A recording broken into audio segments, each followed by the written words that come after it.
மானு இப்ப 2025 வந்த ஒரு படம். நெட்ஃபிளிக்ஸ்ல ரிலீஸ் ஆன ஒரு படம். தமிழ் டப்பிங்ல அவைலபிளா இல்ல, ஹிந்தில மட்டும் தான் ரிலீஸ் பண்ணிருக்காங்க. ஒருத்தா இருக்கும்னு நினைக்கிறேன். நிறைய விஷயங்களை பத்தி சொல்லிருப்பாங்க. நம்மளோட மிஸ்டர் தமிழன் ஸ்டோரிஸ் சேனல்ல சிவன் கதையை பத்தி ஒரு மெகா தொடரா பேசியிருப்போம். 700 எபிசோடுகளை கவர் பண்ணிருப்போம். அதுல ரத்த பச்சுன்னு ஒரு கேரக்டர் வரும். அந்த கேரக்டர் தான் இந்த படத்தோட ஆணி வேர்னு சொல்லலாம். சிவனோட கதையில வந்த ரத்த பச்சுவுக்கும் கஜோல் நடிக்கிற இந்த படத்துல வரக்கூடிய இந்த கதைக்கும் என்ன சம்பந்தம், என்ன ஏதுங்கிறத வாங்க மானு இப்ப ரிலீஸ் ஆன இந்த படத்தோட கதையை பார்த்து கம்ப்ளீட்டா தெரிஞ்சுப்போம். ஸ்டோரிக்குள்ள போலாமா? இந்த படத்தோட ஸ்டார்டிங் சீன்ல எடுத்ததுமே ஒரு பூசாரி அம்மா மூஞ்சில ஒரு மாஸ்க போட்டுட்டு சாமியை கும்பிட்டுக்கிட்டு இருக்குது. ஏதோ ஒரு பூஜா புனஸ்காரம் எல்லாம் பண்ணிட்டு இருக்குது. அந்த வீடு ஒரு ஜமீன்தாரோட வீடு. ஜமீன்தாரோட வேலைக்காரரு பரபரப்பா அங்கிட்டு திரியிறாரு. ஜமீன்தார் அந்த பக்கம் பரபரப்பா திரியிறாரு. ஆண் வாரிசு பிறந்திருக்குன்னு ஒரு நல்ல செய்தியை ஒரு பொண்ணு ஓடி வந்து சொல்றா. உடனே அவர் ஓடி போய் உங்களுக்கு ஆண் வாரிசு பிறந்திருக்கு அப்படின்னு சொன்னதும் ஜமீன்தார் ரொம்ப சந்தோஷப்படுறார். ஆனா ட்வின்ஸ் மாதிரி தெரியுது, அடுத்து ஒரு குழந்தை பிறக்க போகுதுன்னு அப்படின்னு சொன்னதுமே வருத்தப்பட ஆரம்பிக்கிறார். ஒண்ணுக்கு 2 பிள்ளை பிறக்க போகுதுன்னா ரெட்ட சந்தோஷம் அப்படின்னு நினைக்க வேண்டியதானே. அதை விட்டுவிட்டு ஏன் வருத்தப்படுறாருன்னு தெரியல. அதே சமயம் காட்டுக்குள்ள இருக்கிற ஒரு மரத்துல இருந்து ஒரு டீமன் மாதிரி ஏதோ எலும்புறாப்ல தெரியுது. இங்க பூசாரி அம்மா கிட்ட வந்து முதல் குழந்தை பிறந்துருச்சு, ஆண் குழந்தை, 2வது குழந்தை ஆந்தி வேணும்னு சொல்லிட்டு போயிருக்காப்ல. அதே இடத்துல கிராம தலைவரோட பையன் ஒருத்தர் இருக்கிறான். ஒரு காக்கி கலர்ல ட்ரெஸ் பண்ணிட்டு கூடயே இருக்கிற 2 வெள்ளை சொக்கா, உங்க அப்பா தான் கிராம தலைவர், இந்த மாதிரி சடங்குகள் எல்லாத்தையும் அவர் தலைமையில செய்யலாம், இல்ல அவரோட பையனி ஓன் தலைமையில செய்யலாம். அதையெல்லாம் விட்டு ஒரு பொம்பளை, அதுவும் கீழ் ஜாதி பொம்பளை, இப்படிதான் பேசுறானுங்க அவனுங்க. அவளுக்கு இவ்வளவு மரியாதையா, அவதான் இந்த சடங்குலாம் செய்யணுமா அப்படின்னு நல்லா ஏத்தி விடுறானுங்க. ஆடிக்கிட்டு இருந்த அந்த பூசாரி அம்மா டப்புன்னு ஆட்டத்தை நிறுத்துறா. ஏன்னா கெட்ட செய்திங்கிறது யாரும் சொல்லாம முன்னாடி அந்த அம்மாவுக்கு தெரிஞ்சிருக்குன்னு சொல்லலாம். எல்லாரும் அமைதியா இருக்க சொல்றா. என்னடான்னு பார்த்தா மேல இருந்து கெட்ட செய்தி வருது. 2வது பிறந்திருக்கிற குழந்தை பெண் குழந்தையா. அப்படி பெண் குழந்தை தெரிஞ்சதுமே மரத்துக்குள்ள இருந்து 2 கண்ணு அப்படியே முளைக்குதுங்க. டப்புன்னு கண்ணு முளைக்குது. விறுவிறுன்னு வேகமா அந்த டீமன் வருது. கிராமத்துக்குள்ள வர முயற்சி பண்ணுதா என்னன்னு தெரியல, விறுவிறுன்னு வருது இந்த பக்கம். அதுக்குள்ள அங்க பார்த்தா ஜமீன்தார் வந்து தன்னோட முதல் பிள்ளைக்கு நெத்தி திலகமிட்டு பேரெல்லாம் வைக்கிறார். 2வது பிறந்த அந்த பெண் குழந்தைய மட்டும் தூக்கிட்டு கிளம்புறாப்ல. என் பொண்ணை ஒன்னும் பண்ணிடாதீங்கன்னு பொண்டாட்டி கதறதா. ஆனா கேட்கலையே. அந்த குழந்தைய கொண்டு போய் பூசாரி அம்மா கிட்ட ஒப்படைக்க பூசாரி அம்மா குழந்தைய தூக்கிட்டு இந்த காட்டு பக்கம் வருது. பின்னாடியே ஊர்க்காரங்களும் வராங்க. அந்த காட்டிலேயே ஒரு பலிபீடமும் இருக்குது. அந்த பலிபீடத்துல அந்த பச்சை பெண் குழந்தைய வச்சு பக்கத்திலே இருக்கிற ஒரு அருவா எடுத்து ஓங்கி ஒரு வெட்டு. குழந்தைய துண்டா போச்சு. ரத்தம் அப்படியே கீழே வடியும். அந்த ரத்தம் அப்படியே பூமிக்குள்ள அங்க இருக்கிற வேர்களால் உரியப்படும். அப்ப சொல்லிக்கிட்டே தான் அந்த அம்மா செய்யுது. இந்த பெண் பிள்ளையோட ரத்தத்தை வாங்கிக்கிட்டு கிராமத்தை எதுவும் செஞ்சிடாத, உன் நாட்டை அடங்கட்டுங்கிறாப்ல சொல்லிட்டு தான் ஏதோ செய்யுது. அதே மாதிரி கீழே பூமி கடியில கேமரா போச்சுன்னா ஏகப்பட்ட பெண் பிள்ளைகளை இந்த மாதிரி பலி கொடுத்திருப்பாங்க போல தெரியுது. நிறைய பிணங்கள் கீழே கிடக்குது பாவம். வந்த வேகத்துல வந்த அந்த டீமன் அப்படியே அடங்கி அது பின்வாங்குறாப்லையும் காட்டுறாங்க இந்த பலிக்கு அப்புறம். இதெல்லாம் பழைய கதை. இப்போ 40 வருஷத்துக்கு பிறகு நடப்ப என்னன்னு காட்டுறோம். ஒரு குழந்தை பிறந்ததுல ஜமீன்தாருக்கு. அந்த குழந்தை வளர்ந்து இப்ப 40 வயசு ஆயிடுச்சு. அவருக்கு ஒரு பொண்டாட்டி இருக்கணுமா இல்லையா? அந்த பொண்டாட்டி தான் இவ. நம்ம படத்தோட ஹீரோயினும் கூட. ஒரு டிராயிங்கை காமிச்சு பசங்களுக்கு எக்ஸ்பிளைன் பண்ணிட்டு இருக்கா. அதுல 7 தெய்வங்கள் இருக்குமா. அதுல சென்டர்ல இருக்கிற தெய்வம் மகா காளியா. பொதுவா பெண் பிள்ளைகளை இந்த தெய்வங்களோட ஒப்பிட்டு பேசுறது வழக்கமா. ரத்த பிச்சுன்னு ஒருத்தர் இருந்திருக்கான் ஒரு காலத்துல, ஒரு அசுரன். அந்த அசுரன் எந்த மாதிரி வர வாங்கியிருந்தானா, அவனை வெட்டும்போது அவன் உடம்புல இருந்து ஒரு துளி ரத்தம் பூமியில விழுந்துச்சுன்னா அந்த ஒரு துளியில இருந்து அதே ரத்த பிச்சு அப்படியே க்ளோன் ஆகி இன்னொருத்தவனா வந்து நிப்பான். 10 துளி விழுந்தா 10 பேர் வந்து நிப்பானுங்க. இப்படி அவன் பல்கி பெருகக்கூடிய வரத்தை வாங்கியிருக்கான் போல. மித்த தெய்வங்களோட நடந்த சண்டையில அவன் அடக்க முடியல. அவனோட பட பெருகிட்டே போகுது. சமாளிக்க முடியலன்னு உதவி கேட்கறாங்க. அப்பதான் பார்வதி தேவி மகா காளியாகி ரத்த பிச்சுவை வந்து வெட்டுறாங்க. அப்படி வெட்டும்போது அவனோட ரத்தம் பூமியில படாம இருக்கணும்னு சொல்லி வெட்டின அடுத்த நொடி அவன் உடம்புல இருந்து ரத்தத்தை எல்லாம் உறிஞ்சிடுவாங்களாம். ஒரு துளி கூட கீழே பூமியில படாதான். இதே மாதிரி அவன் ராணுவத்துல இருந்த லட்சக்கணக்கான பேரையும் வெட்டி அத்தனை பேரோட ரத்தத்தையும் குடிச்சாங்களா மகா காளி. இதுதான் அந்த கதைன்னு எடுத்து சொல்லிட்டு இருக்காங்க. அங்க நம்ம ஹீரோயினோட பொண்ணு இருக்கிறா. செவத்துல இருந்த ஒரு ஓவியம், ஒரு போட்டோ நினைக்கிறேன். அத இவ அவளோட டேப்ல போட்டோ எடுத்துக்கிறா. கட் பண்ணா இப்ப ஃபேமிலியா உட்காந்து சாப்பிடுறாங்க. ஜமீன்தாரோட பையன் பொண்டாட்டி புள்ளனி எல்லாம் ஒண்ணா உட்காந்து சாப்பிடுறாங்க. பொண்ணுக்கு சொந்த ஊருக்கு போகணும் அப்படின்னு ஆசை. ஆனா அப்பா விட மாட்டேங்கிறார். லீவ் வருது, வேற எங்கேயாவது போலாங்கிறாரு. பொண்டாட்டி சிம்லா போலான்னு சொல்றா ஹீரோயின். ஆனா பொண்ணு இல்ல அதெல்லாம் பிடிக்கலங்கறா. சோ சிம்லாவும் செட் ஆகல, சொந்த ஊரு செட் ஆகல. அப்ப பொண்ணு கிட்ட அப்பா பேசுவாப்ல, இங்க பாரு என்ன வேணாலும் கேளு, உலகத்தோட எந்த மூளைக்கு வேணாலும் போக சொல்ல நான் கூட்டு போறேன், ஆனா எங்க சொந்த ஊருக்கு மட்டும் போக கூடாது, அது மட்டும் கேட்காதுன்னு சொல்லிடுறாரு. கட் பண்ணி எனக்கு ராத்திரி பால்கனில 2 பேரும் பேசிட்டு இருக்காங்க. அவர் தம் போட்டுட்டு இருப்பாப்ல. என்னைக்கு நம்ம பொண்ணு கிட்ட இந்த உண்மையை சொல்ல போறமே தெரியலன்னு புலம்பிட்டு இருப்பாப்ல. 12 வயசு ஆகுது, கொஞ்சம் நாள் ஆகட்டும் அப்படின்னு பேசி முடிவெடுக்கிறாங்க. அந்த சிகரெட்டை போட்டுட்டு வாங்க அப்படின்னு சொல்லிட்டு தான் இந்த அம்மா உள்ள வருது. உள்ள வந்தவர் ஒரு மாதிரியா இருக்கிற. திடீர்னு போன் கால் வருது, ஒரு செய்தி வருது, கெட்ட செய்தி. என்ன செய்தினா ஜமீன்தார் இறந்துட்டார் போல சொந்த ஊர்ல. புள்ளையா இவர் தான் போய் எல்லா கடமையும் செஞ்சாகணும். அதனால கிளம்புறாரு. பொண்ணு கிட்ட சொல்லாம கொள்ளாம எட்டி நின்னு பார்த்துட்டு சத்தமே இல்லாம கிளம்பி போறாப்ல. அடுத்த நாள் காலையில தான் எங்க அப்பாவை காணோம்னு அந்த குழந்தை கேட்கும்போது, உங்க தாத்தா இறந்து போயிட்டாரு, செய்ய வேண்டிய கடமை செய்யறதுக்காக சொந்த ஊருக்கு உங்க அப்பா போயிருக்கான்னு எடுத்து சொல்லுவாங்க. தாத்தா இறந்திருக்காரு, எவ்வளவு பெரிய விஷயம், நீங்க போலாம், நான் போலாம், நம்ம எல்லாரும் போகணும் செய்யணும், அதையெல்லாம் விட்டு திருத்தனமா அப்பா போறாரு அப்படின்னு பொண்ணுக்கு வருத்தம் தான். அங்க பார்த்தா ஜமீன்தாருக்கு செய்ய வேண்டிய எல்லா சடங்குகளையும் செஞ்சு முடிச்சாச்சு. பக்கத்திலே ஒருத்தர் ஆதரவு சொல்றாரு பாத்தீங்களா, அவர் தான் அந்த ஒரு கிராம தலைவர் போல தெரியுது. கிராம தலைவர் கிட்ட எல்லாத்தையும் முடிச்ச பிறகு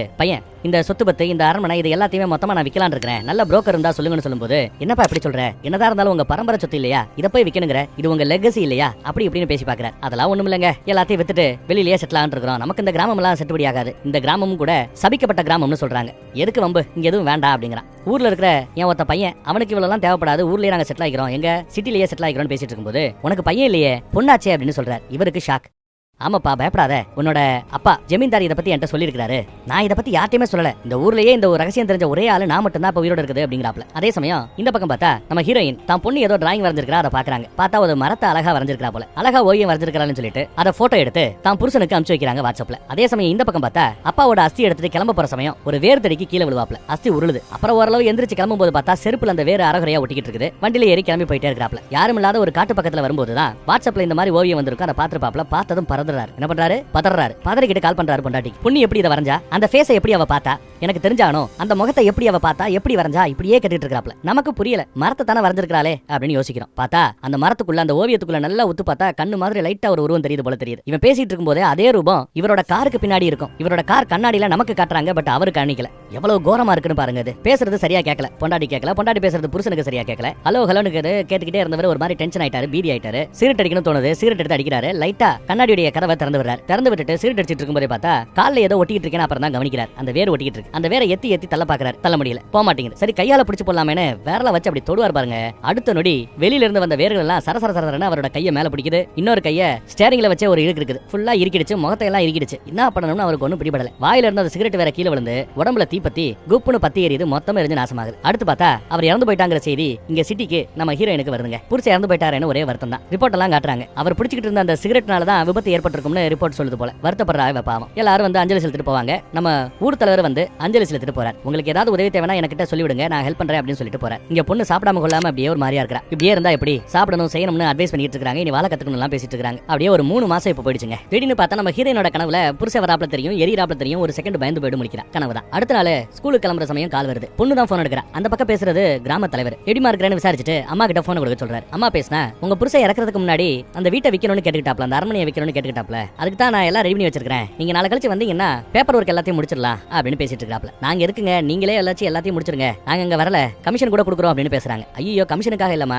உன் புருஷன் இறக்கிறதுக்கு முன்னாடி கடைசியா கேட்டாது, அதாவது இறந்து போனவங்களுக்கு கூட கடைசி ஆசைன்னு எடுத்துக்கலாம். அந்த ஆசையை நிறைவேற்றணும்னு நினைக்கிறேன் தவிர கமிஷனுக்காக இல்ல, வந்தா நல்லா இருக்கும்னு கேட்டுக்கிட்டதும் சரி ஓகே நான் வரேன் அப்படின்னு சொல்லிட்டாங்க. ஆனா பொண்ணை கூட்டு போறதுக்கு தயாராக இல்ல. பொண்ணு ஆண்டி வீட்டுல விட்டுட்டு நான் மட்டும் தான் போறேன்னு பேசும்போது பொண்ணு விட மாட்டேங்கிறா. இல்ல நானும் வருவேன் அடம்பிடிக்கிறா, டார்ச்சர் பண்றா. வேற வழி இல்லாம அம்மாவும் சரின்னு பொண்ணையும் கூட்டிட்டு போறாங்க. போற வழியில எல்லாம் ஒரு ட்ரிப் மாதிரி அங்கங்க வண்டி நிப்பாட்டி என்ஜாய் பண்ணிட்டு அப்பாவெல்லாம் பழச நினைச்சு பார்த்துட்டு அப்படியே போயிட்டு இருக்காங்க. ஒரு வழியா ஊருக்கே வந்தாச்சு, அரண்மனை கிட்டே வந்தாச்சு. சரட்டுன்னு குறுக்க ஒரு பொண்ணு ஓடுறா. சடன் பிரேக் பட்டதுனால பெருசா ஆபத்து இல்ல. அந்த பொண்ணோட அப்பா அம்மா எல்லாம் வந்துட்டாங்க. இவங்க எல்லாம் யாருன்னா அதே அரண்மனையில இப்ப ரீசெண்டா வேலைக்கு இருக்காங்க 2 வருஷத்துக்கு முன்னாடில இருந்து. இவங்க அந்த அரண்மனையோட முதலாளிங்க வந்தாச்சு. ஒருத்தருக்கு ஒருத்தர் அறிமுகப்படுத்திக்கிட்டாச்சு. பொட்டி படிக்கலாம் எடுத்துட்டு உள்ள வந்தாச்சு. அந்த வேலைக்காரமா மட்டும் ஒரு மாதிரியா பாத்துக்கிட்டே போகுது. இவங்களை ஒரு மாதிரியா அறிமுகப்படுத்தும் போது இவங்க தான் பொண்ணு அறிமுகப்படுத்திருப்பாங்க. அப்ப இருந்து தான் இந்த அம்மா ஒரு மாதிரியா பிஹேவ் பண்ண ஆரம்பிக்குது. அப்புறம் அந்த சின்ன பொண்ணு ஓடியாந்து வேலைக்கார பொண்ணு ஓடியாந்து இந்த அரண்மனையில மொத்தம் 30 ரூம் இருக்குதா அப்படின்னு சொன்னதை அவ நம்ப மாட்டேங்கிறா. 30 ரூமா வாய்ப்பே இல்லைங்கிறா நம்ம ஹீரோயினோட பொண்ணு. வாயை நான் எண்ணி காட்டுறேன்னு 2 பேரும் போய் ஒவ்வொரு ரூமா எண்ணி பார்த்துட்டு போயிட்டு இருக்காங்க. அந்த கேப்ல அரண்மனையோட மத்தியில ஒரு கோயில் மாதிரி இருக்கும், ஆனா பூட்டு போடப்பட்டு இருக்கும். ஏன் இப்படி பூட்டு போடப்பட்டிருக்கிறது அப்படின்னு வேலைக்காரர்கிட்ட கேட்க அவர் ஓடியாந்து அது ஒண்ணுமில்லமா, பொதுவா இந்த கோயில் காளி கோயில் போல உள்ள இருக்குது, அரண்மனைக்கு நடுவுல இருக்குது. பொதுவா இந்த ஊர்ல யாருக்காவது காளி அவங்களோட கனவுல வந்து பேசணுமா, அப்படி கனவுல வந்தாதான் அந்த வருஷத்துக்கான பூஜை நடக்குமா. கடந்த 40 வருஷமா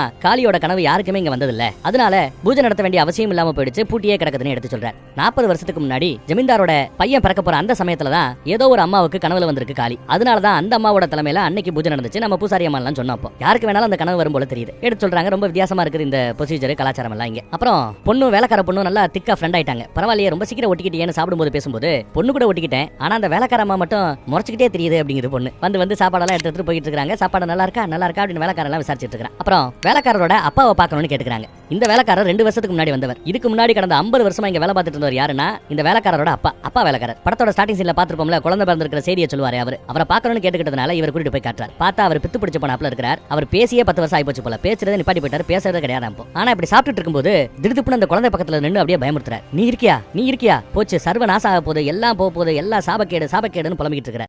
10 வருஷமா பேசாத மனுஷன் இன்னைக்கு திடுதுப்புன்னு பேசுறாருன்னு பையன் வேலைக்காரனுக்கு ஒன்னும் பிடிபடல. அப்பா கொண்டு போய் சேஃபா உள்ள செட்டில் பண்றாங்க. ஏன் அப்படி கத்துனாருன்னு யாருக்கும் புரியல. அம்மா பயந்துகிட்டு தான் பொண்ணை கூட்டிக்கிட்டு மேல வராப்போ அன்னைக்கு ராத்திரி மேலே ஏற்படுத்திருக்கா. ஆனா அவ தூங்கிட்டு இருக்கும்போது காட்டுக்குள்ள இருந்து 2 சின்ன பொண்ணுங்க பயங்கர வெறியோட இந்த பக்கம் எட்டி பாக்குறாப்ல தெரியுது. கட் பண்ண அடுத்த நாள் காலையில விடிஞ்சிருச்சு. சொன்னாப்லயே பஞ்சாயத்து தலைவர் ஒரு புரோக்கரை கூட்டிட்டு வந்திருக்காரு. அவங்க பேசிட்டு இருக்கிற அதே சமயம் இந்த பக்கம் வேலைக்கார பொண்ணு இந்த பொண்ணு கிட்ட இந்த ஊரை பத்தி உலகத்தை பத்தி எல்லாம் எடுத்து சொல்லிட்டு இருக்கா. அப்போ அவ வரைஞ்ச அந்த டிராயிங்க காட்டுறா. இந்த டிராயிங் நம்ம கிராமத்துல நமக்கு பின்னாடி இருக்கிற மரமாச்சே, இதை எப்படி நீங்க வரைஞ்சீங்கன்னு கேக்குது வேலைக்கார பொண்ணு. அவளோ இந்த டிராயிங்க வரைஞ்ச ஞாபகம் கூட தனக்கு இல்ல அப்படின்னு பேசிட்டு இருக்கா. இந்த பக்கம் பார்த்தா அந்த புரோக்கர் தப்பா நினைச்சுக்காதீங்க, முன்ன பின்ன விசாரிக்காம நான் ஏதோ பெரிய ரேட்டுக்கு இந்த இடத்தை வாங்கிட முடியும் வித்துற முடியும் நினைச்சிட்டு இருந்தேன். ஆனா இப்ப கிராமத்துல விசாரிச்சு பார்த்தா இது ஒரு சபிக்கப்பட்ட அரண்மனையாமே, இதை விக்கிறது கஷ்டம் அப்படி இப்படின்னு பேச பஞ்சாயத்துல அவருக்கு கோவம் வந்துருச்சு. யோ என்ன சொல்ற, இப்படி எல்லாம் பேசி அடிமாட்டு விலைக்கு வாங்கலாம்னு பாக்குறியா? நீ வேணாமியா, நீ இல்ல உலகத்துல வேற புரோக்கர் இல்லையா, வேற ஆள கூட்டிட்டு வருவியா அப்படின்னு சத்தம் போட்டுறாரு. அதே சமயம் இந்த மரத்தை பார்க்கணும்னு அந்த பொண்ணு ஆசைப்படுது. ஐயோ அந்த பக்கமே போக கூடாது, அங்க ஒரு ராட்சசன் இருக்கிறான், நம்ம மாதிரி குழந்தைகளை பொண்ணுங்களை தூக்கிடுவா, போக கூடாதுன்னு அந்த குழந்தை பாவம் பயந்துகிட்டு இருக்குது. இந்த பக்கம் அந்த புரோக்கரை விரட்டி விட்டாச்சு. அதே சமயம் வெளியில இருக்கிற ஊர்க்காரங்கள ஒரு மாதிரி எட்டி பாக்குறாங்க. கிராமத்துக்குள்ள அரசல் புரசலா செய்து போயிடுச்சு போல. ஜமீன்தாரோட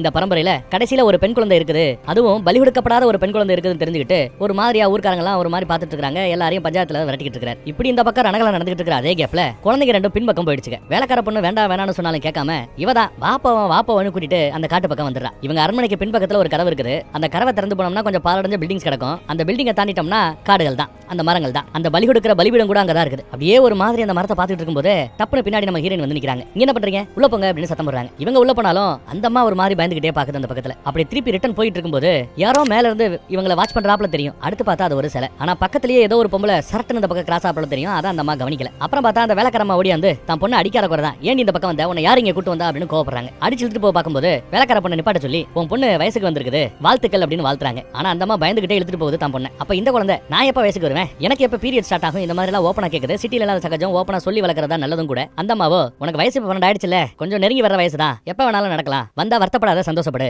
அப்படின்னு பாசிட்டிவா எடுத்து சொல்லிட்டு இருக்காங்க. அந்த பக்கம் போனா வயசுக்கு வந்த தன் பெண் பிள்ளைய ஒரு ரூமுக்குள்ள அடைச்சு வச்சு சாம்பிராணி புகைய கண்ணா பின்னான்னு போட்டு விட்டு அந்த வீட்டுக்குள்ளே அந்த ரூமுக்குள்ளேயே அவளை பூட்டி வச்சு வெளியில லாக் போட்டு விட்டுட்டாங்க வேலைக்காரம்மா. ஆனா ராத்திரி சமயத்துல அவன் நல்லா தூங்கிட்டு இருக்க சமயம் அந்த ராட்சசன் வரான். ஜன்னல் வழியா பாக்குறான். சரசரசரன்னு அந்த வேர்கள் வெளியில வர ஆரம்பிக்குது. அந்த ஜன்னலோட கம்பிகளை வளைக்குது. உள்ள இன்னும் பெரிய பெரிய சைஸ்ல உள்ள வர ஆரம்பிக்குது. அந்த ரூமையே ஃபுல்லா கவர் பண்ணி அவளை பிடிச்சி தலைகளா தூக்கி டங்குன்னு இடிச்சு தள்ளி அந்த கேப் வழியா இழுத்துட்டு போயிடுது. அம்மான்னு கடைசியில கத்துவா, டூ லேட் இழுத்துட்டு போயிடுச்சு. அப்புறம் அம்மா வந்து திறந்து பார்க்கும்போது ஜன்னல் கம்பிகள் வளைக்கப்பட்டு கிடக்கிறது தெரியுது, பொருட்கள் எல்லாம் உடஞ்சு கிடக்கிறது தெரியுது. ஐயோ போச்சே அப்படின்னு இந்த அம்மா கதறி அழுக ஆரம்பிக்குது. காலையில வேலைக்காரமாவும் இந்த மாதிரி கதறி அழுதுகிட்டு இருக்குது. வேலைக்காரமா அந்த கோவத்தை இவங்க மேல காட்டுது, உன் பொண்ணு தான் எல்லாத்துக்கும் காரணம் அப்படின்னு. இதெல்லாம் பெருசா கண்டுக்காம கிராமத்து தலைவருக்கு போன போட்டு போலீஸை கூட்டிட்டு வாங்கன்னு நம்ம ஹீரோயின் சொல்லிட்டாங்க போல தெரியுது. அடுத்து பார்த்தா கிராமத்து தலைவரும் போலீஸ்காரரும் இங்க வராங்க. போலீஸ்காரர் கிட்ட நம்ம ஹீரோயின் யாரு, இந்த ஜமீன்தார் பரம்பரையோட மருமகன் எல்லாத்தையும் எடுத்து சொல்ல 3 மாசத்துக்கு முன்னாடி மாமனார் இறந்து போயிட்டார், புருஷன் இறந்து போயிட்டார். அதையெல்லாம் நம்ம போலீஸ்காரருக்கும் தெரியும். ஆனா ஒரு 10 நாளைக்கு முன்னாடி தான் டிரான்ஸ்ஃபர் இந்த பக்கம் வந்திருக்காரு.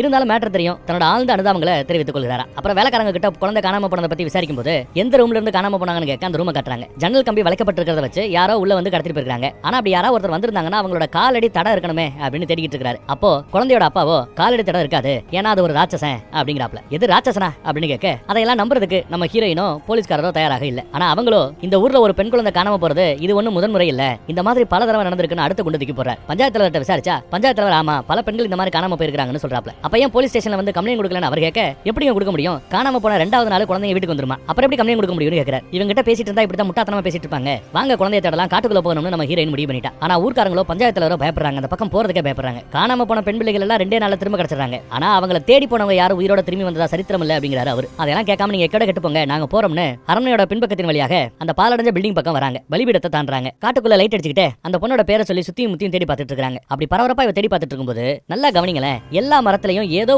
ஒரு முகம் அந்த மரத்துக்குள்ள இருக்கிறத கவனிக்க முடியும். ஒவ்வொரு மரத்திலையும் ஒவ்வொரு விதமான முகங்கள் இருக்கிறது. ஒரு செகண்ட் இவ பாக்குறதுக்கு அந்த காணாம போன பொண்ணு மாதிரியே தெரியும். அப்புறம் பார்த்தா அது பொண்ணு இல்ல, முகம் மாதிரி மரம் வளைஞ்சிருக்குது, அவ்வளவுதான். ஒரு கட்டத்துல தேடுறேன்னு வழி மாறி போலீஸ்காரர் அந்த பக்கம் போயிடுறாரு. இந்த பக்கம் வந்துருது.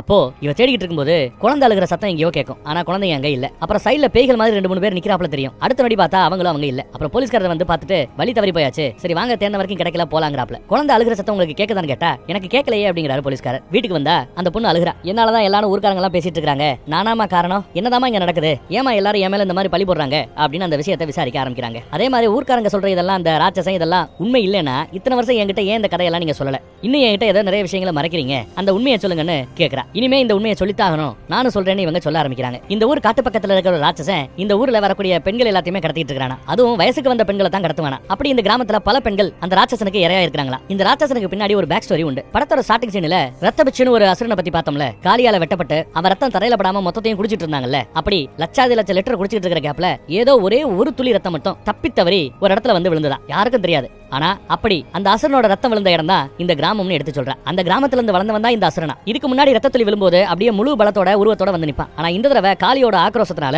மித்த எல்லா அசுரங்களையும் அழிச்சு நொறுக்குறதுனால பலவீனப்பட்டு போய் இந்த முறை ஒரு ரூபம் கிடைக்க முடியாம இப்படி மரமா தெரியறான் போல, ஒரு அசுரனா தெரியறான் போல. பழையபடி இவனுக்கு இவ ரத்த படுற இடம் எல்லாம் அசுரங்கள் எல்லாம் முளைக்கிறது இல்ல போல. ஆனாலும் தனக்கு படம் வேணும், தனக்கு உருவம் வேணும். அதுக்காக அவன் என்ன பண்றானா, இந்த ஊர்ல வயசுக்கு வரக்கூடிய பெண்கள் எல்லாத்தையும் கடத்தி 2 நாளைக்கு பிறகு விட்டுருவான். ஆனா அவங்க கர்ப்பமா தான் வெளியில வருவாங்களா. இந்த விதமா இவன் தான் லட்சியத்தை அடைய நினைக்கிறான் போல தெரியுது அந்த அசுரன். இது ஒரு பக்கம்னா, இதையெல்லாம் தடுக்கிறதுக்கு காளியோட அனுகிரகத்தோட காளியோட ரத்தம் தன் கண்ணுல பட்ட ஒரு பக்தன் அவன் புயலா கிளம்புறான். காளியினோட அனுகிரகத்தினால அந்த அசுரனை அழிச்சிடலாம்னு ஊர்க்காரங்களை திறக்கிட்டு போறாங்க. மொத்தத்தையும் அழிச்சிட்டாங்கன்னு நினைக்கிறாங்க. அவன் அழிஞ்சிட்டான், அசுர ஒளிஞ்சிட்டான்னு நினைக்கிறாங்க. ஆனா அந்த அசுர நிஜத்திலேயே சாகல. அவன் காத்துக்கிட்டு இருக்கான். ஏன்னா இப்ப காளியோட அனுகிரகம் ஃபுல்லா அந்த பக்தன் கிட்ட இருக்க. ஆள் வேற பயங்கர முரடனா இருக்கான். அவனுக்கு கல்யாணம் ஆகி அவனுக்கு ஒரு பெண் புள்ள பிறந்து அந்த புள்ள ஆளாகி நிக்கும் போது காளியோட அனுகிரகம் ஃபுல்லாவே அந்த குழந்தைக்கு போயிடுச்சு. அந்த குழந்தையை கடத்தி அதே மாதிரி 2 நாள் வச்சிருந்து அப்புறம் திருப்பி அமைச்சிருக்குது அந்த ராட்சசன். வீட்டுக்கு வந்து அந்த புள்ளைய பார்த்தா அவ பிரெக்னண்டா இருக்காங்கிறது அடுத்து தெரிய வருது. அந்த ராட்சசன் எந்த வகையிலையும் ஜெயிச்சிட கூடாதுங்கிற ஒரே காரணத்துக்காக காளியோட பக்தன் தான் புள்ளையவே வெட்டி கொண்டு போட்டானா, பலி கொடுத்துட்டானா. அந்த வம்சத்துல இருந்து வளர்ந்தவங்க தான் இந்த வீட்டுக்காரங்க, நம்ம ஃபேமிலி அப்படின்னு இந்த ஊர்க்காரங்க நம்புறாங்களா. அந்த பீரியட்ல இருந்து உங்க தாத்தா கால வர இந்த வம்சத்துல பிறக்கிற பெண் குழந்தைகள் எல்லாத்துமே எதுக்கு ரிஸ்க்னு சொல்லிட்டு குழந்தை பிறந்ததுமே வெட்டி கொண்டு போட்டுருவாங்களாம், பலியிட்டுருவாங்களாம். உங்க அப்பா டெல்லியில படிக்க வரும்போது இவங்களை பார்த்து லவ் பண்ணி கல்யாணம் பண்ணி அப்புறம் குழந்தையும் பெத்துக்கிறாங்க. குழந்தை பிறந்த மேட்டரை கேள்விப்பட்டு தாத்தா வேக வேகமா வராரு. தாத்தா வந்தா அதுவும் பெண் குழந்தை பிறந்திருக்கிறத பார்த்தா குழந்தைய கொல்லணும்னு அடம்பிடிப்பார். அதனால ஸ்மார்ட்டா யோசிச்சாப்பா பக்கத்து பெட்ல பிறந்திருந்த ஒரு ஆண் குழந்தையை எடுத்து இந்த பக்கம் மாத்தி வச்சிட்டாரு. இவரோட பெண் பிள்ளைய அந்த பக்கம் வச்சிட்டாரு. தாத்தா வந்து பார்க்கும்போது ஆண் வாரிசுதாங்கிறத கன்ஃபார்ம் பண்ணிட்டு வாழ்த்து சொல்லிட்டு போறாப்ல. அப்படி போன பிறகு மறுபடியும் ஒரிஜினல் குழந்தைய ஒரிஜினல் இடத்துல வச்சிட்டாரு. இது எல்லாமே பண்ணது உன்னை காப்பாத்தத்தான் அப்படின்னு எடுத்து சொல்றாங்க. ஆனா இதெல்லாம் கற்பனை தானே அப்படின்னு அந்த குழந்தை கேக்குது. கற்பனை தான் அப்படிங்கிறாங்க அம்மா. ஆனா அதே சமயம் அந்த பக்கம் காட்டுக்குள்ள பார்த்தா இப்ப கடைசியா கடத்தப்பட்ட அந்த வேலைக்கார பொண்ணு, அந்த பொண்ணை ஒரு மாதிரி மயக்கி தான் நினைச்சதை சாதிச்சுட்டான் அந்த அரக்கன் அந்த நொடி. அதே சமயம் இங்க காலையில பார்த்தா பஞ்சாயத்துல கூட்டிக்கிட்டு போலீஸ்காரரு இதுக்கு முன்னாடி இங்க கடத்தப்பட்டு போனாங்கல்ல பெண் குழந்தைகள், அந்த குழந்தை எல்லாத்தையும் போய் பார்த்து யார் கடத்தினா, எங்க வச்சிருந்தாங்க, என்ன நடந்துச்சுன்னு விசாரிச்சா எல்லா பிள்ளைகளுமே எதுவுமே நடக்கல, எதுவுமே ஞாபகம் இல்லைன்னு பேசிட்டு இருக்காங்களா. யாருக்கு எதுவுமே ஞாபகம் இல்ல போல தெரியுது. அப்புறம் நம்ம ஹீரோயின் வீட்டு பக்கம் வரும்போது திடுதுப்புன்னு அந்த ரூபம் கார் கண்ணாடியை தட்டும், கையை காமிச்சு அந்த பக்கம் போன்னு காட்டுது. அடுத்த நொடி திரும்பி பார்த்தா அங்க ஆள் இல்ல. அது அந்த பூசாரி அம்மா நினைக்கிறேன். 40 வருஷத்துக்கு முன்னாடி இந்த பூஜை பண்ணதோட சரி அந்த அம்மா உயிரை விட்டு ஒதுக்கி வச்சிட்டாங்க போல. எப்பெல்லாம் அந்த அம்மா ஊருக்குள்ள வருதோ அப்பெல்லாம் பிரச்சனை நடக்குதுன்னு கிராமத்துக்குள்ள பேசிக்கிறாங்க போல. இவ வீட்டுக்குள்ள வந்து அரண்மனையில பொண்ணத்தை என்ன பொண்ணை காணும். அப்புறம் என்னன்னு பார்த்தா பொண்ணு அந்த பழைய வேலைக்காரர் இருக்கிறார்ல அவர் கூட உட்காந்துட்டு இருக்கிறார். அவர் இவங்க அப்பா பத்தி இவரோட மடியில வச்சு குழந்தைய வளர்த்தத பத்தி எல்லாம் எடுத்து சொல்லிட்டு இருக்காரு. சரி வா போலான்னு குழந்தைய கூட்டிட்டு போகும்போது இந்த பழைய பத்திரங்கள் எல்லாம் படிச்சு பாரு அப்படின்னு கொடுக்குறாருங்க. இது காளியோட கட்டளைன்னு சொல்லி கொடுக்குறாரு. அதை எடுத்து இந்த அம்மா படிக்க ஆரம்பிக்குது. படிச்சு பார்த்தா அதுல ஃபர்ஸ்ட் பெங்காலி மொழியில் எழுதிக்கிறது. இந்த அம்மாவுக்கு பெங்காலி அவ்வளவா தெரியாது, புரிஞ்சுக்கிறது கஷ்டம். அதுல மகள்களோட கண்ணீர் எல்லாம் ரத்தமாக மண்ணில் கசியும் போது தெய்வத்தோட செங்கோல் மிகப்பெரிய வரமாக இருக்கும், மகள்களின் ரத்தம் சாத்தானை அழிக்கும்ங்கிறப்பல ஏதோ எழுதியிருக்கும். இவளுக்கு சரியா புரியல. அதே நொடி பார்த்தா இறந்து போன இந்த அம்மாவோட புருஷனே வந்து அதே டிரான்ஸ்லேஷனை ஹிந்தியில சொல்லிட்டு போவார். அடுத்த நொடி பார்த்தா காளியோட ரூபமும் இவங்களுக்கு தெரியும். என்னடா எல்லாம் நிஜமா அப்படின்னு பார்த்தா அடுத்த நொடி இது எல்லாம் கனவு மாதிரி இருக்கு அவளுக்கு. எஸ், கனவு மாதிரி தான் தெரியுது. அடுத்த நாள் காலையில வேலைக்காரரை கூப்பிட்டு காளி தெய்வம் கனவுல வந்ததுன்னா இந்த கோயில திறக்கிறதா சொன்னீங்கல்ல, கோயிலோட சாவி எங்க இருக்குன்னு கேட்டு சாவி எடுத்துட்டு வந்து இவங்க திறக்கிறாங்க. வேலைக்காரமாவுக்கு நியூஸ் போகுது, இந்த மாதிரி காளி கனவுல வந்திருக்குன்ட்டு. ஊர்க்காரங்களுக்கு நியூஸ் போகுது. மூடி கிடக்கிற காளி தெய்வத்தோட சிலையை எடுத்து கும்பிட்டு வழிபட ஆரம்பிக்கிறாங்க. கோயிலை திறந்து கும்பிட ஆரம்பிக்கிறாங்க. ஊர்க்காரங்களா வந்து கும்பிட்டு இருக்காங்க. காளியை மட்டும் அவங்க கும்பிடல, காளி கனவுல வந்த இந்த பொண்ணை நம்ம ஹீரோயினுமே அவங்க சாமியா கும்பிட ஆரம்பிக்கிறாங்க. காலில் விழுந்தெல்லாம் ஆசீர்வாதம் வாங்கிக்கிறாங்க. பூஜை முடிஞ்சதும் அடுத்த நொடி பார்த்தா காணாம போன அந்த வேலைக்கார பொண்ணு வீடு வந்து சேர்றா. கிராமத்து தலைவரோ பரவாயில்ல, கோயில திறந்ததுமே பொண்ணு கிடைச்சிட்டான்னு அவரும் சந்தோஷப்படுறாரு. பொண்ணு கிடைச்சாலும் முதல் வேலையா ஹாஸ்பிட்டலுக்கு கூட்டிட்டு போய் செக் பண்றாங்க. இதுக்கு முன்னாடி காணாம போன பெண்களையும் கூட்டிட்டு போய் செக் பண்ணிருக்காங்க போல. அந்த செக்கிங்கோட ரிசல்ட் என்னங்கிறது இப்ப டாக்டர் சொல்றாப்ல. அதுல அவங்க என்ன சொல்றாங்கன்னா, கொஞ்சம் விசித்திரமா குழந்தைங்க எல்லா பேரையும் செக் பண்ணிட்டோம், அவங்க யாரையுமே செக்ஸுவலா குழந்தைங்க தாக்கப்படல, குழந்தைங்களுக்கு அந்த மாதிரி எதுவும் நடக்கல அப்படின்னு சொன்னதும் அப்பாடா அப்படின்னு நம்ம ஹீரோயின் நிம்மதி பெருமூச்சு விடுவதற்குள்ள ஆனாலும் அவங்களோட பீரியட்ஸ் ஸ்டாப் ஆயிடுச்சு அப்படின்னு சொல்றாங்க. என்னங்க அர்த்தம்? பீரியட் ஸ்டாப் ஆயிடுச்சுன்னா என்ன அர்த்தம்? குழந்தைங்க எல்லாம் அப்ப கர்ப்பமா இருக்காங்களா அப்படின்னு கேட்டா இல்ல, அதையும் செக் பண்ணிட்டோம், குழந்தைங்க யாரும் கர்ப்பமாகவும் இல்லைன்னு சொல்லி அடுத்த கொண்டு தூக்கி போடுறாங்க. என்னங்க இப்படி சொல்றீங்க கேட்க, சயின்ஸாலேயே எக்ஸ்பிளைன் பண்ண முடியாத ஏதோ ஒரு விஷயம் நடக்குது. ஏதாவது ஒரு பொண்ணுக்கு இந்த மாதிரி இருந்தா கூட ஏதோ ஒரு ஷாக்ல அந்த மாதிரி ஆயிடுச்சு, பீரியட்ஸ் எல்லாம் நின்னுடுச்சு அப்படின்னு சொல்லலாம். ஆனா நீங்க கொண்டு வந்த எல்லா கேஸுக்குமே இது பொருந்துதுன்னா சயின்ஸால இதை விளக்க முடியல அப்படின்னு சொல்லி அனுப்பிச்சு வச்சிருக்காங்க. அன்னைக்கு ராத்திரியே பொண்ணு ஒரு மாதிரி சுருண்டு கிடக்குது. என்னன்னு போய் கேட்டா ஒரு அரை மணி நேரமா வயிறு வலிக்குதுன்னு அந்த குழந்தை சொல்லுது. பாவம். திடீர்னு பார்த்தா ராத்திரி வேலைக்கார பொண்ணு சத்தமே இல்லாம இறங்கி போயிட்டே இருக்கா. பின்னாடி அந்த வேலைக்கார தாத்தா அதை கவனிச்சுட்டு பின்னாடியே ஃபாலோ பண்ணி வராரு. படி ஏறி மேல போறா. எதுக்கு மேல போற? போகாதன்னு வேலைக்கார தாத்தா எவ்வளவு சொன்னாலும் கேட்காம தள்ளி விட்டுட்டு மேல போறா. அவர் மறுபடியும் போய் பிடிச்சி இழுத்துட்டு வராரு. விட மாட்டேங்கிறாரு. தள்ளி விட்டதுல ஊஞ்சல போய் உட்காந்துக்கிட்டா. நீ போனேனா எல்லாம் தப்பா நடக்கணும் சொல்லிட்டு இருக்கும்போது ஊஞ்சல் படு வேகமா சொல்ல ஆரம்பிக்குது. அடுத்த நொடி அந்த பொண்ணு பேயா மாறி தாத்தாவோட கழுத்தை மேல தூக்கி அப்படியே கழுத்தை உடைச்சு போட்டுருது. ஜன்னல் பக்கம் போய் எட்டி பார்க்கும். படு பயங்கரமா இருக்கும். கண்ணை பாருங்களேன். பார்த்தா ராத்திரி இந்த பொண்ணு வயசுக்கு வந்துருச்சு போல. படுக்கையில ரத்தமா இருக்கும். போனவை சத்தம் போடாம எந்திரின்னு சொல்லிட்டு உசுப்பி கூட்டிட்டு போறா. அவளை அம்மா தூங்கிட்டு இருக்காங்க. சத்தம் போடாம வா அப்படின்னு கூப்பிடுறா. அம்மா உசுப்பலான்னு சொல்லும்போது கூட உசுப்பாதான் சொல்லி கூட்டிட்டு போறா. அடுத்து கொஞ்சம் கிராஸ் பண்ணி போனா இன்னொரு பொண்ணு காத்துக்கிட்டு இருக்கா. அவங்க கிராஸ் பண்ணி போனதும் சுயரூபத்தை காட்டும். அடுத்து இன்னொரு பொண்ணு அவங்க கிராஸ் பண்ணி போனதும் அவளோட அவ்வளவு சுயரூபத்தை காட்டுறா. திருதுப்புன்னு இந்த அம்மா முழிக்குது. பிள்ளைய காணாம தேட ஆரம்பிக்குது. இங்க வந்து பார்த்தா ஊஞ்சல்ல தாத்தா செத்து போய் கிடக்கிறத பார்த்து அந்த குடும்பமே கதறி அழுதுகிட்டு இருக்குது. இன்னும் பொண்ண காணாம இவங்க தொடர்ந்து தேடிட்டு இருக்காங்க. அப்பதான் பின்பக்க கதவு திறந்திருக்கிறதும் காட்டு பக்கம் பொண்ணு போயிருப்பாளோன்னு அவங்களுக்கு சந்தேகத்தை ஏற்படுத்த பின்னாடியே தேடிக்கிட்டு ஓடுறாங்க. பார்த்தா இதுவரை கடத்தப்பட்ட பெண்கள் எல்லாம் ஒன்னா சேர்ந்து இந்த பொண்ணை தர இழுத்துட்டு போறாங்க. அந்த பொண்ணுங்களோட முக மாற்றத்தை பார்த்து இதெல்லாம் நிஜங்கிறத நம்ம ஹீரோயின் புரிஞ்சுக்கிறாங்க. அடுத்த நொடி வேறு சரசரன கீழே இறங்க அந்த வேற பிடிச்சிக்கிட்டு எல்லாம் மேல ஏற ஆரம்பிச்சிடறாங்க. பார்த்தா இந்த பக்கத்துல வந்து பார்க்கும்போது அந்த பழைய பூசாரி கிழவி இருக்குல்ல, அந்த கிழவி இந்த பொண்ணை பிடிச்சி வச்சிருக்கா. மீதி பொண்ணுங்க எல்லாம் பயந்துகிட்டு சுத்தி நிக்கிறாங்க, இழுக்க பாக்குறாங்க. கிழவி உண்மையிலேயே இந்த பொண்ணை காப்பாத்துதா இல்ல அவங்களோட சேர்ந்து இந்த பொண்ணை இழுக்குதான்னு நமக்கு அந்த இடத்துல வித்தியாசம் தெரியல. ஆனா அவங்க ரெண்டு பேர்கிட்ட இருந்துமே குழந்தையை காப்பாத்தி பெட்ரூமுக்கு கூட்டிட்டு வராங்க. அம்மா பொண்ணோட உடம்பு ஃபுல்லா காயமா இருக்கும். ஃபர்ஸ்ட் எய்ட் கிட்ட வச்சிருப்பாங்க. எடுத்து காயத்துக்கெல்லாம் மருந்து போட்டு வராங்க. உடனே ஊருக்கு கிளம்பணும்னு பேசிட்டு இருக்காங்க. கிராம தலைவர் வந்து ஊருக்கு கிளம்புறீங்களா, அப்ப காளி பூஜை யார் பண்றது அப்படின்னு கேட்க, எனக்கு என்னமோ இங்க இருக்கிற எல்லாரும் போய் சொல்றாப்ல தெரியுது. ஃபர்ஸ்ட் இடத்த வைக்கணும்னு வர சொன்னீங்க, புரோக்கரை மாத்தணும்னு வர சொன்னீங்க, இப்போ பூஜை பண்ணணும்னு எங்களை இருக்க சொல்றீங்க. எனக்கு என்னமோ நீங்க வலுக்கட்டாம எங்களை இருக்க வைக்கிறீங்களோன்னு தோணுது. என் பிள்ளைய பலியெடுக்க வைக்கிறதுக்காக இதெல்லாம் நடக்குதோன்னு தோணுது. உங்க கிராமத்து மேல இருக்கிற சாபத்தை போக்குறதுக்காக என் பிள்ளைய பலியெடுக்கிறதுக்கு நான் தயாராக இல்லைன்னு சொல்றாங்க. அதே சமயம் பாருங்களேன், குழந்தை வேற பாத்ரூம் பக்கம் போயிட்டு வந்துட்டு எனக்கு பீரியட் ஸ்டார்ட் ஆயிடுச்சு, நான் வயசுக்கு வந்துட்டேன்னு சொல்றா. இதுக்கு பிறகு இங்க இருக்க கூடாதுன்னு முடிவு பண்ணி பொட்டு பிடிக்க கட்டிக்கிட்டு ராத்திரியோட ராத்திரியா அவங்க வண்டி ஏறி கிளம்புறாங்க. தொடர்ந்து வண்டியில போய்கிட்டு இருக்கும்போது திடுதிப்புன்னு பார்த்தா அந்த கடத்தப்பட்ட பழைய பெண்கள் இருக்காங்கல்ல, கடத்தப்பட்டு மறுபடியும் விடப்பட்ட பெண்கள், அவங்க எல்லாருமே டீமனோட வசம் ஆயிட்டாங்க போல. இவங்களை கடத்தினதுமே அந்த டீமன் இதுக்கு தான் போல தன்னோட அடிமைகள் மாதிரி இதுகளை பயன்படுத்தணும்னு நினைச்சானோ என்னவோ அது கரெக்டா இங்க வேலை செய்ய ஆரம்பிக்குது. ஓடுற வண்டியில பள்ளி மாதிரி வந்து ஒட்டிக்கிது. எல்லா பக்கமும் வண்டியோட முன்பக்கம் பின்பக்கம் சைடு பக்கம் மேல் பக்கம்னு எல்லா பக்கமும் மொத்தமா பள்ளி மாதிரி ஒட்டிக்கிட்டு இருக்குது. முடிஞ்சளவு போராடி கண்ணாடி எல்லாம் உடைச்சு உள்ள வந்து அந்த பிள்ளைய தூக்குறதுக்கு பாக்குதுங்க. அம்மா விட்டு போக மாட்டேன்னு அம்மாவை இறுக்கி பிடிச்சிட்டு இருக்கா. ஆனாலும் குழந்தைய பாதி வரைக்கும் வெளியில இழுத்துட்டு வந்துருச்சுங்க. இன்னும் கொஞ்சம் இழுத்துட்டா காரை விட்டு கம்ப்ளீட்டா வெளியில எடுத்து வந்துட முடியும். விடமாட்டேன்னு போராடிக்கிட்டு இருக்குது அம்மா. ஒரு கட்டத்துல ஒரு சடன் பிரேக்க போட்டு விடுவா பாருங்க.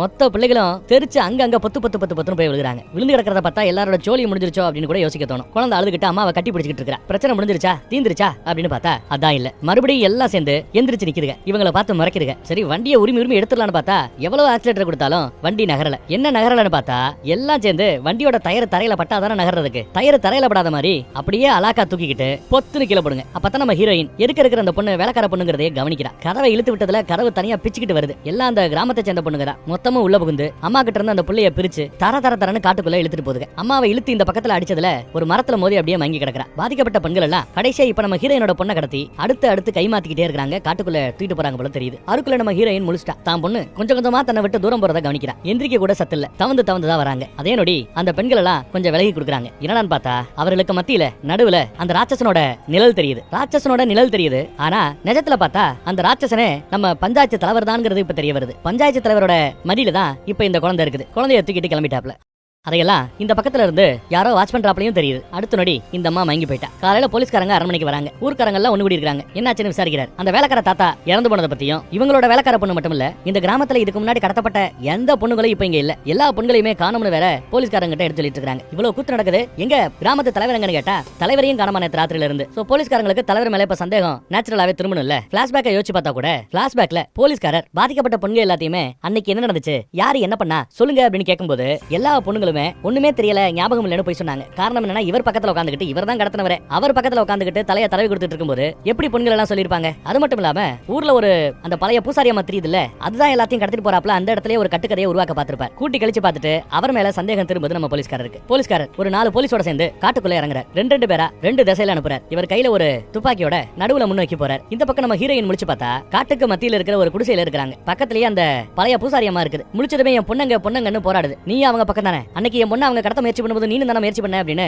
இந்த அம்மா உழுக்கும்போது நான் உன்னோட எதிரி கிடையாது, நான் அன்னைக்கு வந்தது உன் பொண்ணை காப்பாத்துறதுக்காக தானே அந்த பழைய பூசாரி சொல்றா. நான் நீ மயங்கி கிடந்த இடத்துக்கு வரும்போது உன் பொண்ணங்க இல்ல, ஆல்ரெடி அசுரன் தூக்கிட்டான் அப்படின்னு எடுத்து சொல்றா. இங்க போலீஸ்காரர் காட்டுக்குள்ள போற நம்ம கிராமத்து தலைவரை பாத்துறாப்ல. பொண்ணுங்க எல்லாம் எங்க உண்மையை சொல்லியா அப்படின்னு கரெக்டா கேக்குறாப்ல. உடனே நம்மள கண்ணாடி எடுத்து உள்ள வைக்கிறாப்ல. என்கிட்ட பெண்கள் எங்கன்னு கேட்டேன், நான் யாரு நீ என்கிட்ட கேட்கலையேன்னு கேக்குறாரு. இந்த பக்கம் பழைய பூசாரி அம்மாவோ அவன் தான் டீமே, அந்த கிராமத்து தலைவர் தான் டீமேன்னு எடுத்து சொல்றா. உன்னோட கனவுல எப்படி காளி தெய்வம் வந்ததோ அதே மாதிரி 40 வருஷத்துக்கு முன்னாடி என்னோட கனவுலையும் காளி தெய்வம் வந்தது. அன்னைக்கு படத்தோட ஸ்டார்டிங் சீன்ல ஒரு அம்மா டான்ஸ் ஆடிட்டு இருந்ததுல அந்த அம்மா இவங்க தான் போல. அன்னைக்கு பூஜை பண்ற அந்த கௌரவமான அந்த பொறுப்பு எனக்கு கொடுக்கப்பட்டது. ஆனா அந்த கௌரவத்தோட பொறுப்பும் கொடுக்கப்பட்டது. ரெண்டாவதா பெண் குழந்தை பிறந்ததுனால அந்த பெண் குழந்தைய பலி எடுக்க வேண்டிய வேலையும் என் கடமையானது. அன்னைக்கு அருவா எடுத்து ஓங்குனவ வெட்டாம நிறுத்திட்டா. ஏன் நிக்கிற வெட்டுன்னு வர ஜமீன்தார் இல்ல, ஒரு காளியோட கட்டளை இந்த அளவுக்கு கோரமாக இருக்க வாய்ப்பே இல்ல அப்படின்னு வெட்டாம நின்னு இருப்பா. காளியோட கட்டளைய நாம தப்பா புரிஞ்சுக்கிட்டோன்னு ஜமீன்தார் கிட்ட எடுத்து சொல்லுவா. எப்படி ஒரு தாயை தான் பிள்ளைய பலி எடுக்கிறதுக்கு ஒத்துப்பா? கண்டிப்பா ஏதோ தப்பா இருக்குதுங்கிற. அப்போ ஒருத்த வரா பாருங்க, இவன் தான் நம்ம பஞ்சாயத்து தலைவர். அப்போ பஞ்சாயத்து தலைவரோட பையனா இருந்தவன் 40 வருஷத்துக்கு பிறகு பஞ்சாயத்து தலைவர் ஆயிட்டாப்ல, கிராம தலைவர் ஆயிட்டாப்ல. அவர் டீனேஜா இருக்கும்போது இப்படி குழந்தைய பலி எடுக்க முடியாதுன்னு இந்த அம்மா போராடும் போது அப்ப நம்ம முன்னோர்கள் எல்லாம் என்ன முட்டாள்களா? அவங்களுக்கு தெரியாது உனக்கு தெரிஞ்சிருச்சா? காலங்காலமா நம்ம செய்யறதை இப்ப ஏன் செய்யக்கூடாதுங்கிறன்னு குழந்தைய பலிகுடுன்னு சொன்னதான் வந்தான். உனக்கெல்லாம் என்னமா தெரியும் நம்ம பாரம்பரியத்தை பத்தி? இந்த பொறுப்பெல்லாம் ஒரு பொண்ணுகிட்ட வந்தா இப்படிதான் இருக்கும். ஒண்ணுத்துக்கு உதவாக்கறீங்க, போமான்னு தள்ளி விட்டுறாரு. இது ஆம்பளைங்க செய்ய வேண்டிய வேலை அப்படின்னு சொல்லி கையில அருவா எடுத்து அன்னைக்கு அந்த பெண் பிள்ளைய வெட்டி பலி கொடுத்தது இவன் தான். அதோட அவன் நிக்கல. என்ன ஒரு பொய் சொல்றவ அப்படின்னு என் மேல பழிய போட்டான். அடுத்து என்ன கெடுத்து ஊரை விட்டு ஒதுக்கி வச்சு என்ன ஒரு சூனியக்காரின் முத்திர குத்தி என்ன பராதபாடு படுத்தி வச்சான். இதெல்லாம் பிளாஷ்பேக்கர். அதுக்கு முன்னாடி வரைக்கும் காலங்காலமா காளி கனவுல வர்ற ஒரு பெண்ணு தான் அந்த பலி எடுக்கிற வேலையை பார்த்தா. இவன் 1ஆம் நம்பர் பொம்பளை பொறுக்கி எல்லா தப்பையும் பண்ணவன் அந்த குழந்தைய வெட்டினா பாத்தீங்களா, தன்னை ப்ரூவ் பண்றதுக்காக அங்கதான் ஒரு மடத்தனம் பண்ணிட்டானா. ஏன்னா அப்படி பண்ணதுனால என்னவோ அடுத்து காட்டுக்குள்ள இருந்த அந்த ராட்சசன் வீட்டுக்குள்ள இருக்கிற இந்த ராட்சசனை பிடிச்சு அலாக்கா கட்டலோட தூக்கி செங்குத்தா நிறுத்தி ஒரு கண்ணாடி முன்னாடி நிப்பாட்டி ராட்சசன் பேசுறான். அந்த குழந்தைய வெட்டி நீ முட்டாத்தனம் பண்ணிட்டேன்னு கண்ணாடி சொல்லும். ஆம்பளை பண்ற வேலைன்னு ப்ரூவ் பண்றதுக்காக நான் தப்பு பண்ணிட்டேன், மன்னிச்சுக்கன்னு மன்னிப்பு கேட்கிறான். ஆனா என் மன்னிப்புக்கு நீ தகுதியானவை இல்லைன்னு சொல்லிட்டு உனக்கு தண்டனை ஒண்ணுன்னு சொல்லும். ஆனா இவன் ரொம்ப ஒரு கரெக்டான ஆளு, நெஞ்சு முழுக்க நஞ்சு இருக்கிற ஆளு. அதனால இவனை கொல்லாம வேற ஒரு உத்தரவு கொடுக்க போறதா அந்த ராட்சசன் சொல்றான். நீ என்ன சொன்னாலும் செய்றேங்கிறான் இவன். அந்த ஜமீன்தார் வம்சத்துல அடுத்து பிறக்க போற பெண் பிள்ளைய பலி கொடுக்க போறது இல்ல இந்த தடவை. அவ வயசுக்கு வந்த பிறகு அவளை என்கிட்ட கொண்டு வந்து ஒப்படைக்கணும். டெஃபினட்டா ஒப்படைக்கிறேன், என்ன எதுவும் செஞ்சிடாதீங்க, எனக்கு சக்தி கொடுங்க, சக்தி கொடுங்கன்னு கதறி அழுவாப்ல. உங்களை குருவா நான் ஏத்துக்கிறேன், எனக்கு சக்தி கொடுங்க, உங்களை தெய்வமா கும்பிடுறேன்னு அந்த ராட்சசனை கும்பிட ஆரம்பிச்சிட்டான். உடனே அந்த ராட்சசனும் இந்த ராட்சசனை தேர்ந்தெடுத்து அவர் கொடுத்த உத்தரவை நிறைவேற்றுறதுக்காக 40 வருஷமா அந்த குடும்பத்தை கண்காணிச்சுட்டே வந்திருக்கிறார். அந்த ஜமீன்தார் பரம்பரையில முத தாத்தனை கொன்னேன், அடுத்து அப்பனை கொன்னேன், அடுத்து பேத்தி இங்க வர வச்சேன், இப்படி எல்லாத்தையும் எடுத்து சொல்லிட்டு இருக்கிறாப்ல. மேட்டர் எல்லாம் தெரிஞ்சுக்கிட்ட நம்ம போலீஸ்காரரு துப்பாக்கி எடுத்து கழுத்துல வைக்கிறார். என்னையே சுடுவியா? இவ்வளவு கதை சொன்ன பிறகும் உன்னால சுட்டு என்ன கொல்ல முடியும் நினைக்கிறியா? என்னால் கடத்தப்பட்ட பெண்ணுங்களை பாக்குறியா அப்படின்னு சொல்லிட்டு காட்டுறாரு. பார்த்தா எல்லா மரத்துக்குள்ள இருந்தும் பொத்து ஏற்கனவே ஒரு 4 போலீஸ் பாதுகாப்புக்கு வந்தாங்கல்ல, அந்த போலீஸோட பழங்கள் விழுகிறது. கொண்டு போறதெல்லாம் டீமனோட ஆக்கிரமிப்புல இருக்கிற இந்த பெண் பிள்ளைகள் தான். அப்புறம் ஆளு 6 பேக்க காட்டுறாப்ல, வேற வச்சு தலைகீழா தொங்க போடுறாரு. அப்புறம் இந்த மனித அரக்கணும் அந்த காட்டு அரக்கணும் ஒன்னா ஒரு உடல்ல இணைஞ்சு காட்சி கொடுக்குறாங்க. உடம்புக்குள்ள எல்லாம் பொத்தல் விழுந்து வேறு முளைச்சு இறுகி போய் 2 ராட்சசங்களோட கலவையை இப்போ ஒன்னா நமக்கு காட்டுறாங்க.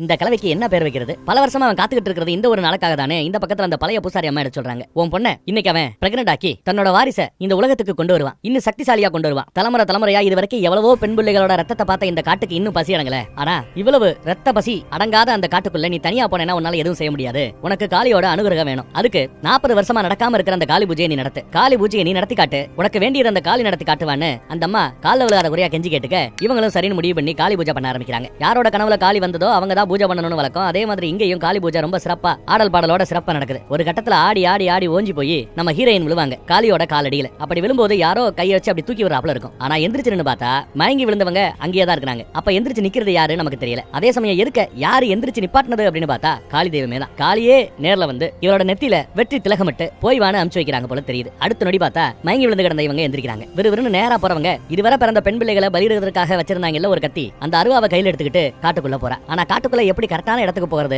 அப்படின்னு பார்த்தா இதற்கு முன்னாடி இங்க பலி எடுக்கப்பட்ட பல பெண் பிள்ளைகளோட சடலம் அங்க கிடக்கும். அந்த சடலங்கள் இவளுக்கு வழிகாட்டும். அது மட்டும் இல்லாம அந்த இறந்து போன குழந்தைகளோட அழுகுரல் அங்க கேட்கும். அந்த சத்தத்தை நோக்கி தான் இவ போற இடம் சரியா அந்த அசுரனை பார்ப்பதற்கான இடம். சோ குழந்தைகளோட உடலும் குழந்தைகளோட அழுகையும் தான் கண்ணீரும் தான் இவளுக்கு வழிகாட்டிக்கிட்டு இருக்குன்னு சொல்லலாம். ஒரு கட்டத்துல அப்படி தாண்டி போகும்போது பின்னாடி எல்லாம் அப்படியே விறகு அப்படியே கவர் பண்ணிக்கிட்டே வருது. வேறு முன்னாடி போக பின்னாடி கம்ப்ளீட்டா கவர் ஆயிடுச்சு. வெளியில இருந்து யாரும் உள்ள வர முடியாதுன்னு நினைக்கிறேன். உள்ள வந்த இடத்துல பார்த்தா மரத்துல அப்படியே தலைகீழா தொங்கிட்டு இருக்கிறா பொண்ணு. அடுத்த நொடி அந்த மரத்தை பொளந்துகிட்டு உள்ள இருந்து அந்த ராட்சசன் வெளியில வரா. மனித ரூபத்துல வந்து நிக்கிறான். ஃபைனலா வந்துட்டியா, காளியே வருவான்னு பார்த்தா நீ என்ன வந்து நிக்கிற அப்படின்னு கேட்பான். உன்னை சமாளிக்கிறதுக்கு நான் தேவையில்லைன்னு தன் வசத்துல இருக்கிற அந்த ஊரு பொண்ணுங்களையே கீழே இறக்கி விடுறான். எல்லா பொண்ணுங்களும் கையில இறக்கிறதெல்லாம் வச்சு இவளை அடிக்கிறாங்க. சரட்டு அடிக்கிறாங்க. பதிலுக்கு அடிக்க போகும்போது அருவா வெட்ட வச்சு போனா வெட்டுப்பட்டு சாக போறது அந்த வேலைக்கார பொண்ணா தான் இருக்கும். அதனால அருவா வெட்டாம நிப்பாட்டிக்கிறான். கீழே இழுத்து போட்டு கழுத்தை நெருக்க ஆரம்பிக்குது. அப்போ காளியோட அனுகிரகம் இருக்கிற இவ அந்த பொண்ணோட நெத்தி மேல கைய வச்சதுமே கொஞ்ச நேரத்துல அசுரனோட பிடியில இருந்து அவ வெளியில வர்றா, மனுஷியா மாறுறா. இதை நம்ம ஹீரோயின் நோட் பண்றாங்க. அடுத்து பார்த்தா ஒரு ஆளா வந்து கழுத்தை பிடிக்கும் போது கஷ்டமா இருக்குன்னு மொத்த டீமும் மொத்தமா வந்து கழுத்தை பிடிக்குது. கழுத்தை பிடிச்சு நெரிச்சு கொள்றதுக்கு ஒரு 5 நிமிஷம் ஆகுமா?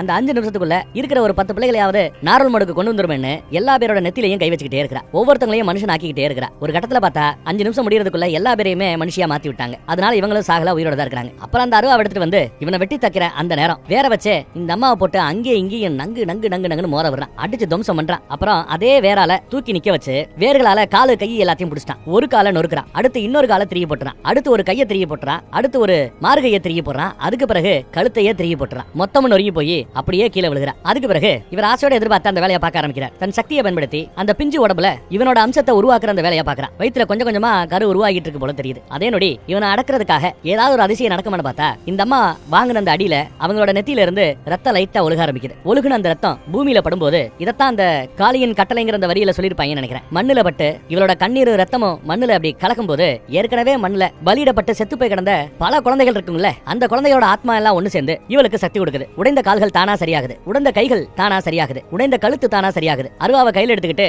காளி மாதிரியே நிக்கிறா. எதுக்கு நம்ம அலார பார்த்தலாம் பயப்படாம கடைசியா நான் எதிர்பார்த்த காளி வந்துடுச்சு, வந்துட்டியா அப்படின்னு கேட்கும்போது உன்னை எல்லாம் எதுக்குடா காளி வரணும், ரத்த பிச்சுவோட வாரிசா நீ வந்து நிக்கும் போது காளியோட வாரிசா ஏன் நான் மட்டும் உன்னை சமாளிக்கிறதுக்கு போதாதான்னு சொல்லி அந்த பைய அட்டாக் பண்ண வரும்போது இந்த 10 கை இருக்கும்ல, 10 கையை வச்சு வரக்கூடிய அந்த வேறையெல்லாம் சடசடன்னு விரட்டிட்டு டப்புனு போய் கழுத்தை பிடிச்சாங்க, தலையை பிடிச்சாங்க. அப்படியே கொண்டு வந்து தரையில ஓங்கி ஒரு முட்டு, அப்புறம் நேரா கொண்டு போய் மரத்துல ஒரு முட்டு, அப்புறம் கீழே விழ போறவன ஏர்லயே ரவுண்டா சுத்த விட்டு மரத்திலையும் வேர்லையும் கண்ணா பின்னான்னு மோத விட்டு தரையில தூக்கி வீசி எறிவாங்க. சத்தெல்லாம் போய் ஒரு மாதிரி விழுந்து கிடக்குறான். அங்க இருந்து அருவாவை வீசுவாங்க பாருங்க, நெஞ்சில குத்திக்கிட்டு நிக்குது. அப்படியே அவனோட பாடியை இழுத்து தான் கால் மீதியில மிதிச்சு கையாலேயே அவனோட இதயத்தை நோண்டி எடுத்துறாங்க. அப்படி இதயத்தை நோண்டி எடுத்து அடுத்த நொடி அவன் அப்படியே பஸ்மமா போயிடுறான். அவனோட கட்டுப்பாட்டுல இருந்த காட்டுல இருந்த அத்தனை விஷயங்களும் பஸ்மமா போயிடுது. ஃபுல்லா தூசுதான் இருக்குது. அந்த அசுரனோட தூசுதான் இப்ப அந்த காடு முழுக்க தரையில விழுந்து கிடக்குது.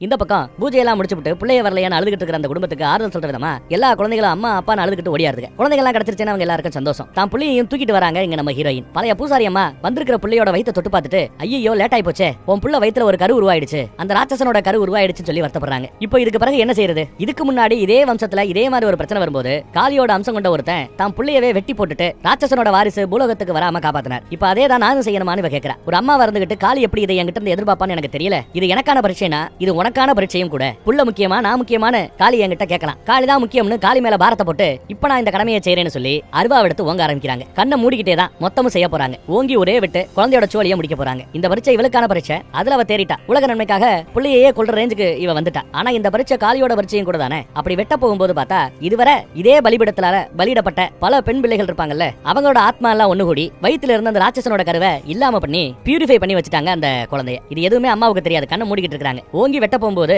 பழைய பூசாரி அம்மா தான் எம்மா நிறுத்துதாயே அப்படின்னு நிப்பாட்டிட்டு ஓடி போய் வயிற்று தொட்டு பாக்குறாங்க. ஒரு பிரச்சனையும் இல்ல. பழைய மாதிரியே பவித்திரத்தோட இருக்குதான் அந்த குழந்தை. இனி எந்த கவலையும் இல்ல. அந்த ராட்சசனை அடியோட அழிச்சாச்சு, கடவுளோட அனுகிரகம் கிடைச்சிருச்சு, இனிமே இந்த கிராமத்துக்கு விமோச்சனம் தான் கும்பிட்டு இருக்காங்க. புள்ள நல்லபடியா கிடைச்சிட்டாங்கிற சந்தோஷத்துல அம்மாவும் அருவாவை கீழே போட்டுறாங்க. புள்ளைய கட்டி பிடிச்சு கதறிக்கிட்டு இருக்காங்க. ஊரே ஒண்ணு கூடி சாமி கும்பிட்டு இருக்க. எதுக்க பார்த்தா காத்திலேயே காளி தெய்வத்தை காட்டி படத்தை இந்த இடத்துல முடிக்கிறாங்க. படம் முடிஞ்சு போச்சு அப்படின்னு நினைக்க வேண்டாம். அடுத்து பார்த்தா அதே காட்டுப்பகுதிக்குள்ள ரத்த பிச்சுவோட அந்த சாம்பல யாரோ ஒருத்த வந்து கையில அள்ளிக்கிறான். யாராவ அப்படின்னு கொஞ்சம் க்ளோஸ் அப்ல போய் பார்த்தா மூஞ்சி அரைகுறையா காட்டுறாங்க. வேற யாரும் இல்ல, நம்ம மாதவன் நினைக்கிறேன். அவன் சொல்றான், இந்த உலகத்தோட கடைசி ஆம்பளை இருக்கிற வரைக்கும் அசுரனும் இருப்பான், எங்களை மாதிரி ஆட்களை அழிக்க முடியாதுன்னு சொல்லி கர்ஜிக்கிட்டு இருக்க படம் இந்த இடத்துல முடியுதுங்க. இவன் யாரு? பெண் பிள்ளைகளை பலியிடக்கூடிய இந்த நிலத்துல இவன் சாம்பல் எடுக்கிறானே, அப்ப இவனும் அடுத்து பல பெண்களை பலியிட இருக்கிறானா? அதன் மூலமா ஏதாவது இவனுக்கு கிடைக்கும்னு நினைக்கிறானா? இதுக்கு பிறகு என்ன நடக்குங்கிறத ஏற்கனவே நாம ஒரு படம் பார்த்திருப்போம். சைத்தான் ஒரு படம் நான் பேசியிருப்பேன் நினைக்கிறேன். அந்த படத்தோட லிங்க் நான் கீழே கொடுக்குறேன். இப்ப பேசும்போது கூட அந்த படத்தோட லிங்க் நான் கொடுக்க சொல்றேன். ஆனா இங்க ஒரு டவுட் என்னன்னா, இப்ப இந்த படம் முடிஞ்சிருச்சு இல்லையா, மாங்கிற இந்த படம் முடிஞ்சிருச்சு. இதுக்கு அடுத்து நடக்கிற கதை தான் சைத்தான்கிற நம்ம மாதவனோட கதையா